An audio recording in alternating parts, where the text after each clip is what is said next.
Las ideas dan vueltas, saltan, chocan, revolotean, escapan, hasta que entran en sintonía.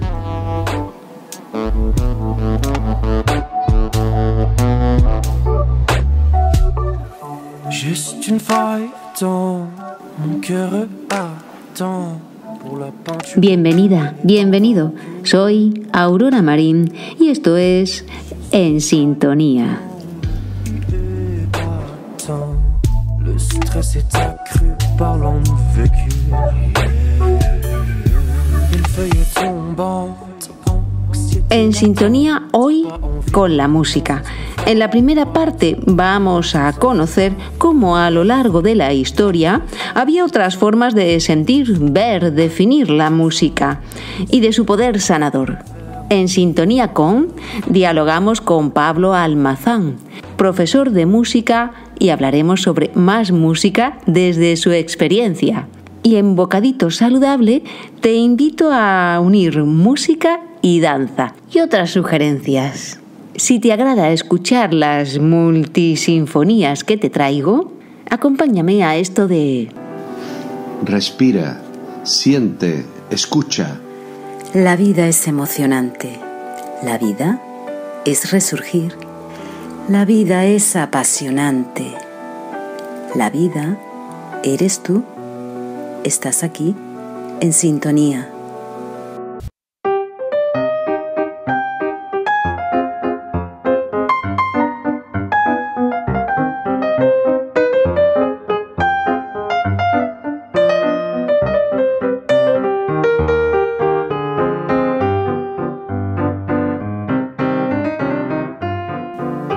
La música provoca emociones, nos hace llorar, reír, mover, sentir, vibrar al ritmo de la melodía que escuchemos.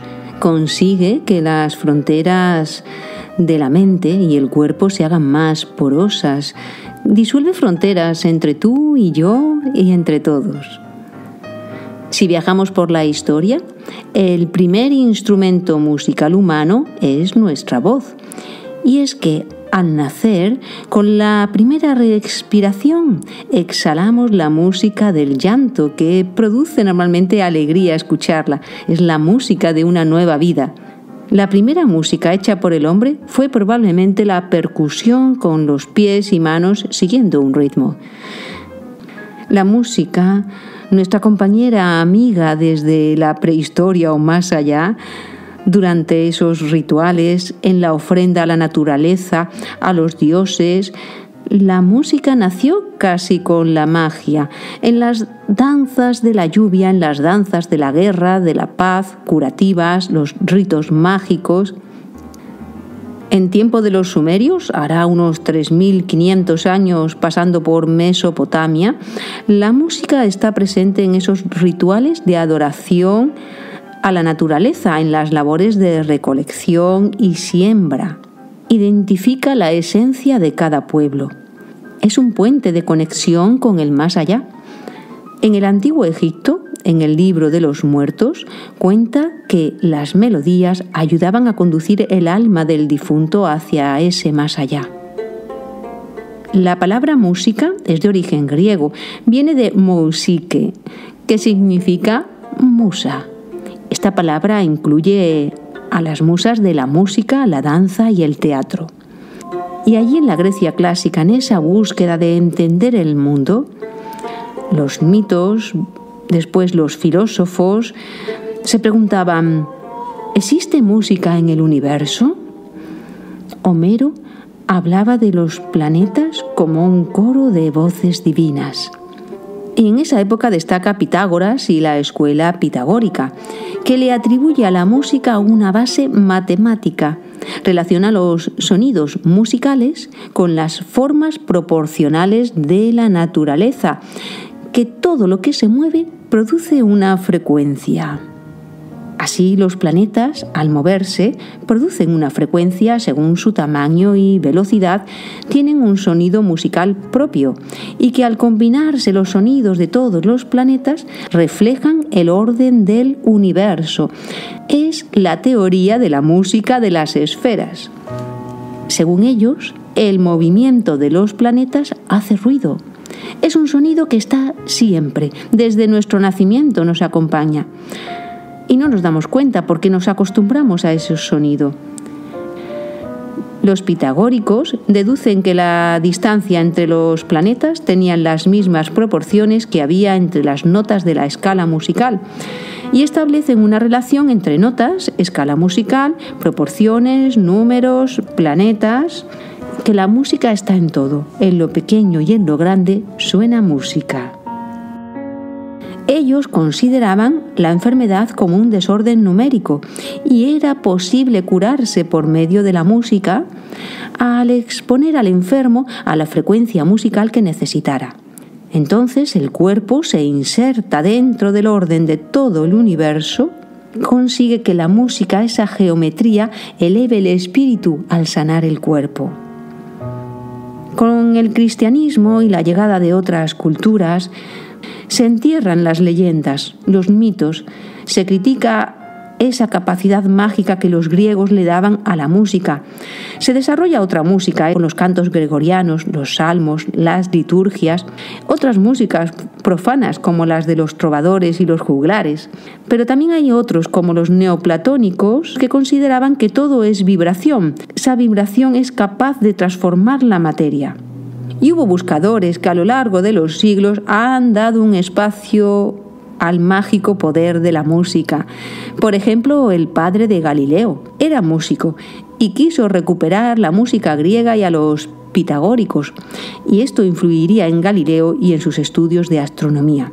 O Kepler, astrónomo, que por el 1600 estudió el movimiento de los planetas, que estableció a partir de ahí las 3 leyes del movimiento planetario, pero además estudió el sonido de los planetas y llegó a componer 6 melodías musicales, una por cada planeta.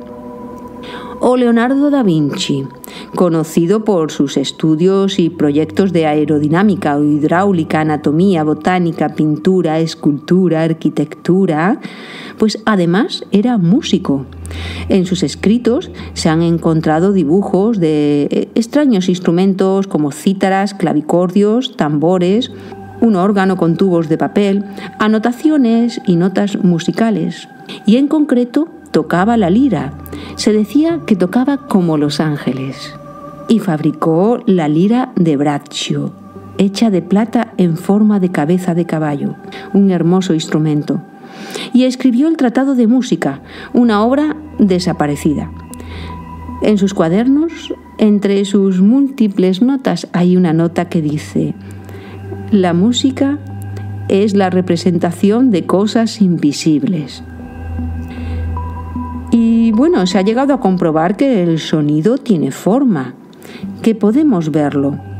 La palabra clave es cimática, este término acuñado por un filósofo suizo, Hans Jenny, aunque esto ya, la forma del sonido había sido observado por Galileo, por Leonardo da Vinci, por Robert Hooke. La cimática es la visualización de los sonidos y las ondas. Para verlo se puede utilizar, por ejemplo, una placa de vidrio o de chapa y hacer que esa chapa vibre, por ejemplo, con un arco de violín, y empieza a moverse la arena. Aparecen patrones geométricos de la música que vibra sobre la placa, con bellas formas complejas que van cambiando a medida que cambia el sonido, la melodía. Esto también se puede hacer con agua o incluso a nivel molecular en nuestro cuerpo, que somos gran parte agua. Aquí se une arte ante esa belleza acústica y ciencia, porque puede ser útil en el análisis de sonidos complejos, por ejemplo las llamadas de los delfines, o puede llegar, con los estudios que se va investigando, llega a ser de ayuda para personas con sordera profunda o con otros desafíos ante la vida. Y con el siglo XX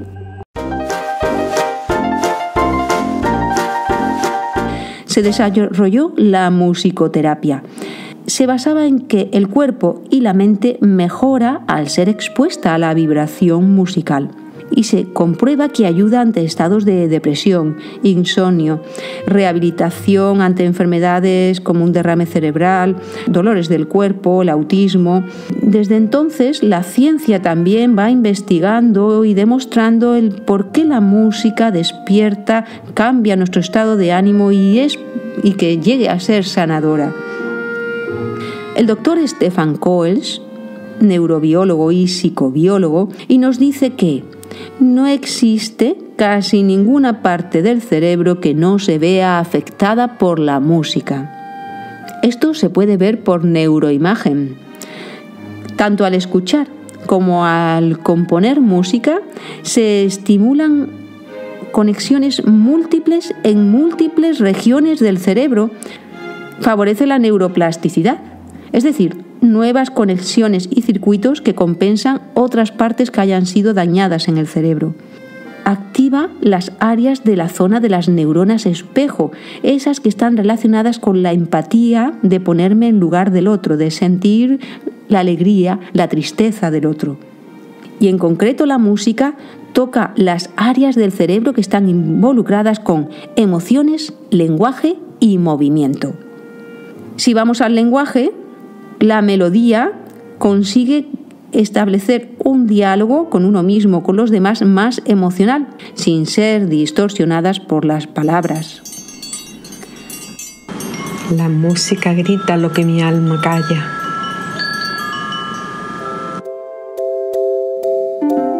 Y es que somos criaturas musicales.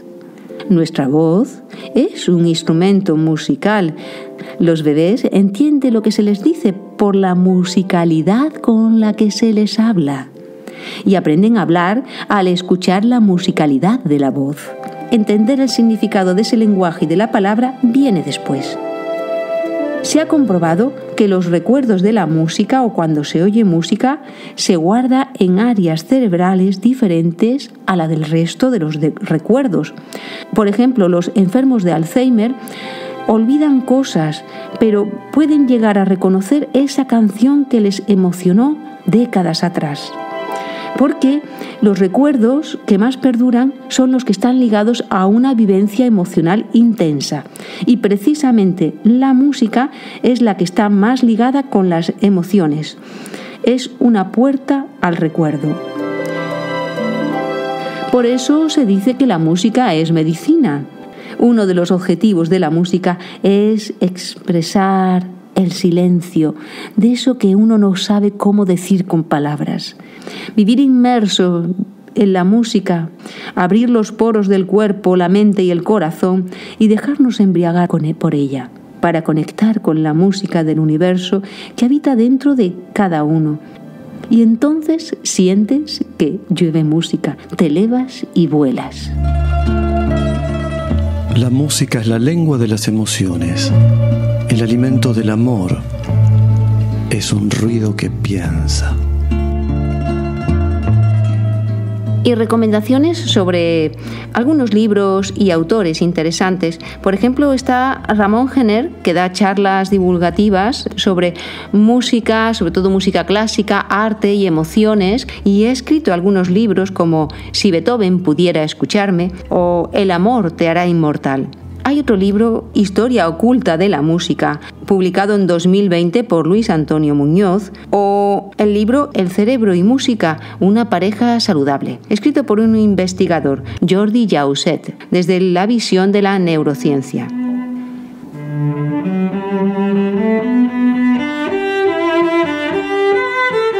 Música, más en sinfonía con la vida y con uno mismo. Estás en sintonía.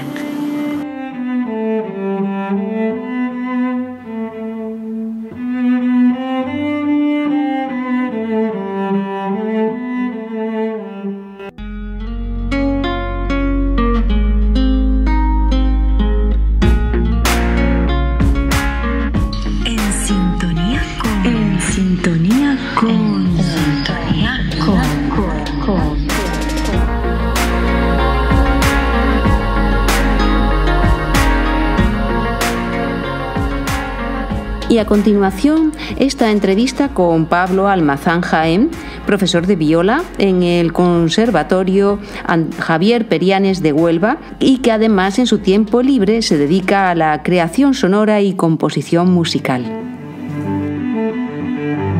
Bueno, hola, aquí estamos con Pablo, para hablar de música y rodeados también de un espacio musical y bueno, muchas gracias por aceptar esta invitación a participar en este espacio. Muchas gracias a ti, Aurora, y sobre todo muchas gracias por venir aquí a mi casa, donde podemos encontrar un rato agradable a lo mejor pues para compartir una conversación relacionada en el mundo del aprendizaje o de la interpretación musical o el mundo de la historia de la música en general. Hay de tanto que podríamos hablar que bueno, vamos a intentar ir llevándolo. Vamos a empezar pues por la actividad profesional que tú desarrollas como profesor de música clásica. Sí, efectivamente. Y en concreto con la música clásica se ve en general y más en concreto hacia los jóvenes como que la música clásica es algo aburrido y que no cuesta. ¿Tú crees que eso es así? Sí, efectivamente. No vivimos en un entorno sociocultural donde tengamos una orquesta sinfónica, donde tengamos una ópera, donde podamos acceder semanalmente a ver una función de una obra o de un grupo de gente que realice este tipo de trabajo, ¿no? Sí, como que está algo separado del cotidiano. Sí, efectivamente. ¿Y cómo crees tú que pues se podría acercar la música clásica al público, a las personas en general, a todos nosotros y en concreto más hacia los jóvenes, los niños, si hay alguna forma que pudiera ayudar? Sí, por supuesto. En primer lugar, que las administraciones, tanto públicas como privadas, pues inviertan un poquito más de dinero para organizar conciertos, eventos culturales, teatros, óperas, es decir, poner a la sociedad en movimiento, ¿no? En movimiento y sobre todo en un camino en búsqueda de desarrollar su creatividad, su expresividad o su expresión cultural, al fin y al cabo, ¿no? Porque nuestros orígenes siempre están en la música tradicional.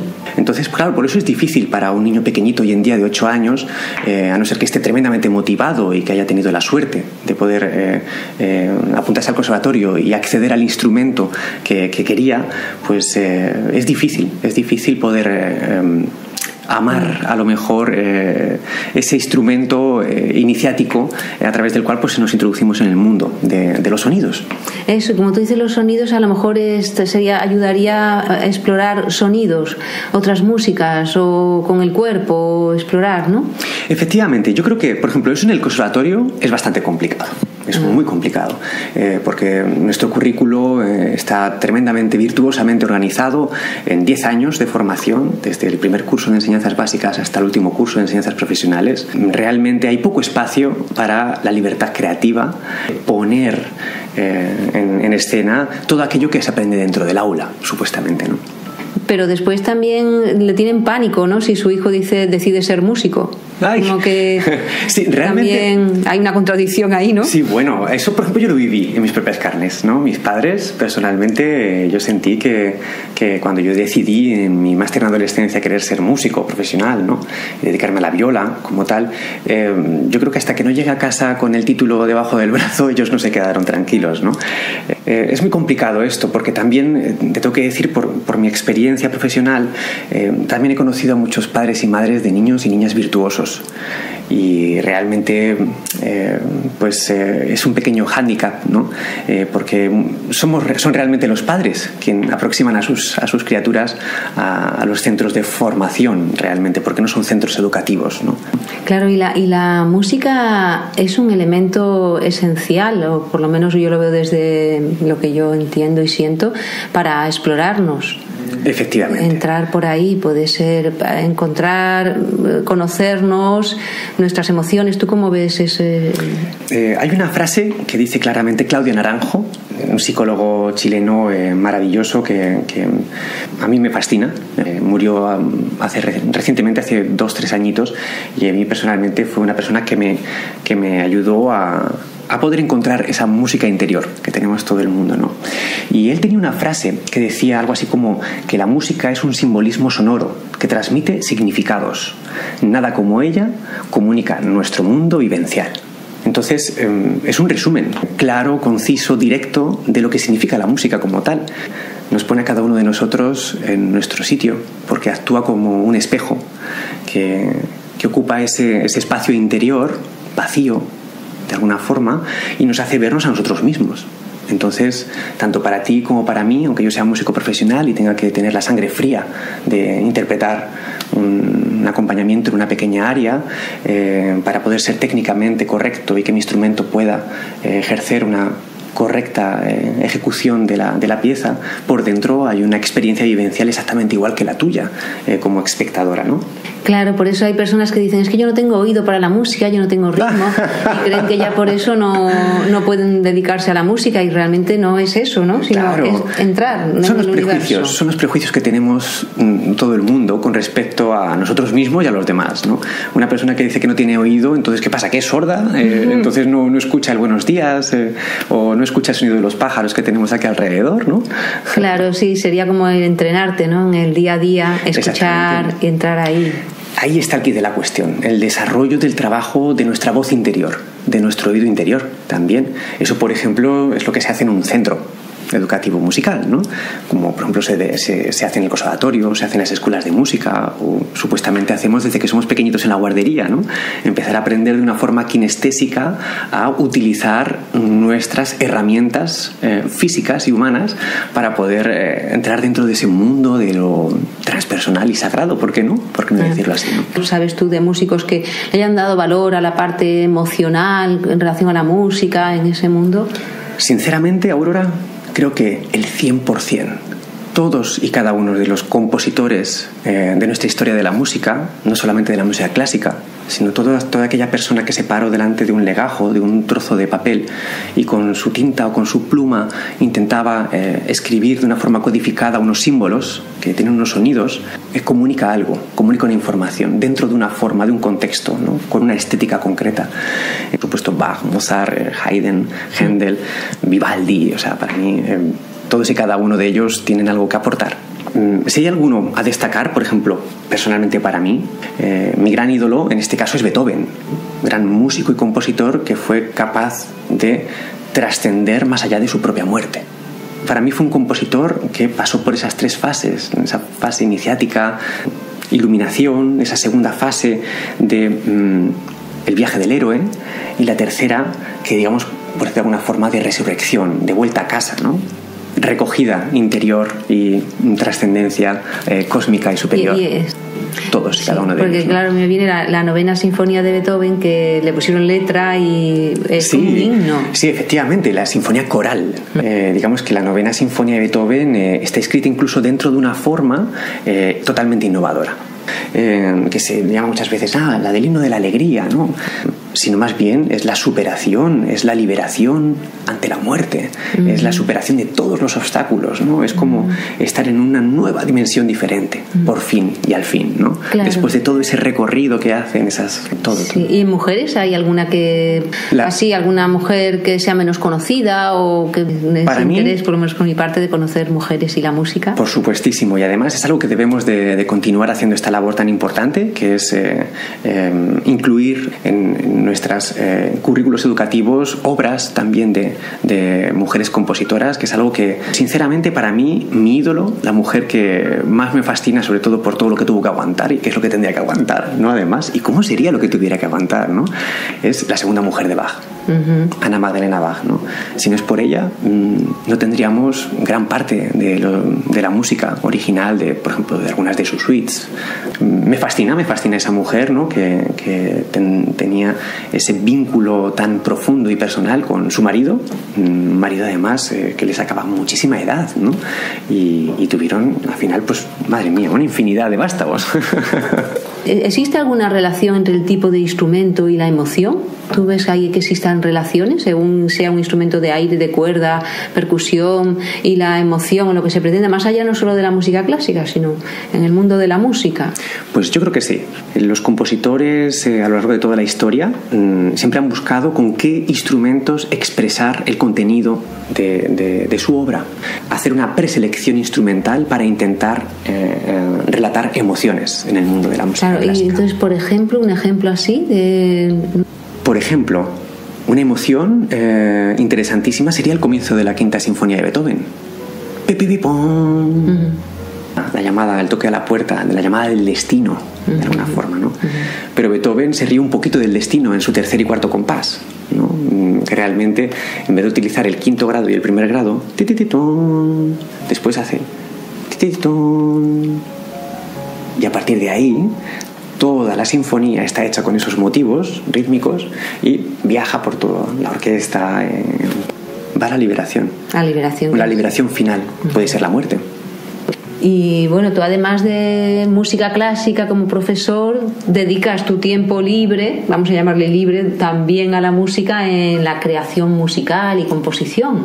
Efectivamente, desde el año 2013-2014 tenía la necesidad personal como intérprete, como músico, de intentar escribir en un pentagrama ciertas emociones, ciertos pensamientos, ciertas sensaciones, e intentar darle forma. Pero sí, llamarme compositor es algo que yo a mí mismo ni me intitulo como tal, ¿no? Pero sí que es cierto que dedico gran parte de mi tiempo libre en casa a la creación, a la búsqueda de la práctica musical y la creación sonora, sí.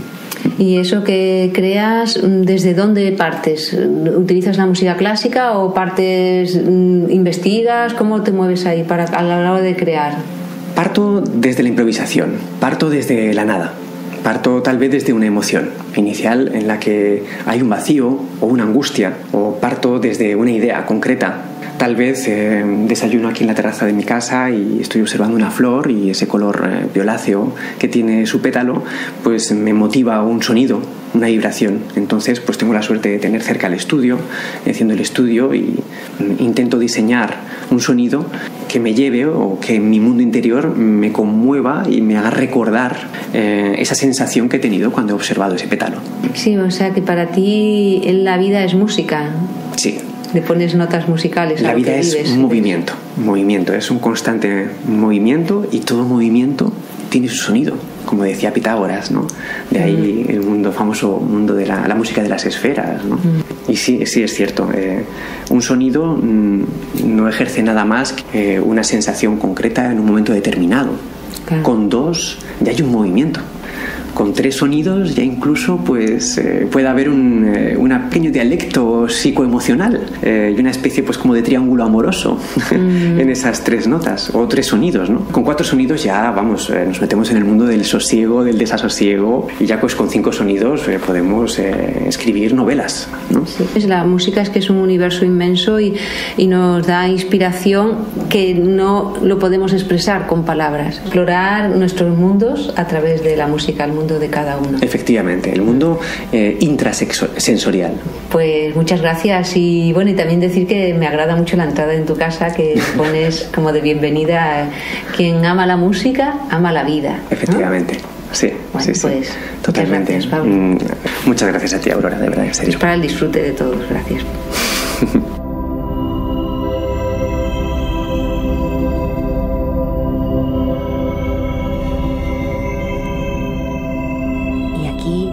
Escuchando Catalizado, de Pablo Almazán.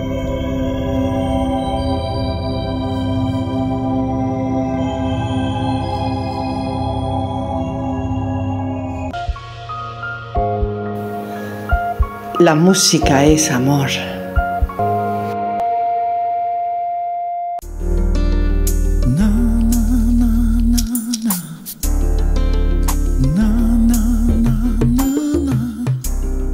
Bocadito saludable.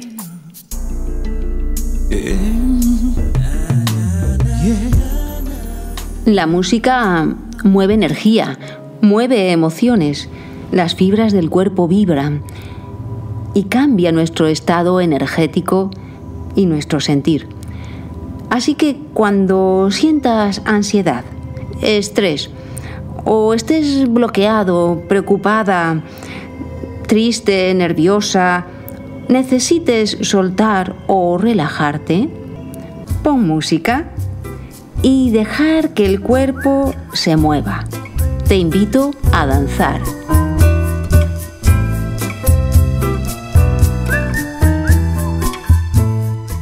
Es tan fácil como disponer de algún momento del día en casa, contigo. Elige una música o canción que te gusta mucho y báilatela. Suéltate, regálate. Dale movimiento al cuerpo sin pretender que sea bonito o feo, sin pensar el siguiente movimiento. Solo sentir, respirar, mover, soltar, saltar, rodar, deslizarse, entregarse a las sensaciones y de ahí invitar a bailar a la mente, al corazón, al alma. Y que se sumen a la danza. Es como una meditación que nos ayuda a soltar bloqueos. O puedes probar a hacer algún taller de danzaterapia o aprender alguna herramienta como la de los 5 ritmos de Gabriel Roth, entrar en la ola de esos 5 ritmos que son desde el fluido, staccato, caos, lírico y quietud. Y que la energía vital vuelva a fluir libremente. Pero además te propongo otra invitación más tranquila, tan sencillo como ir a pasear por la naturaleza y entregarnos a escuchar el sonido que nos rodea, el viento que mueve las hojas caer, ese pájaro, el agua del río, la ola que llega a la orilla, las gaviotas sobre el mar, como una respiración para afinar nuestro oído corazón. Y al escuchar, puede que llegues a captar el sonido de fondo que siempre está ahí. ¿Será el sonido del universo?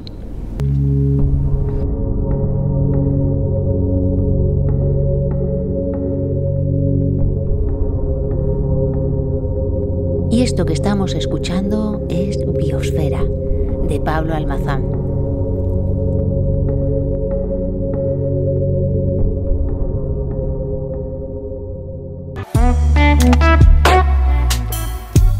Y llegamos al final de En Sintonía. Gracias a los colaboradores que ponen musicalidad con su voz, Fernando, Cata, Magdalena, India.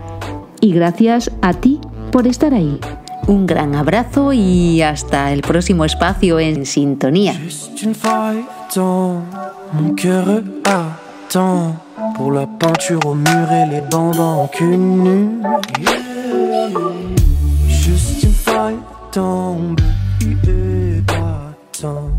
Le stress est accru par l'envécu.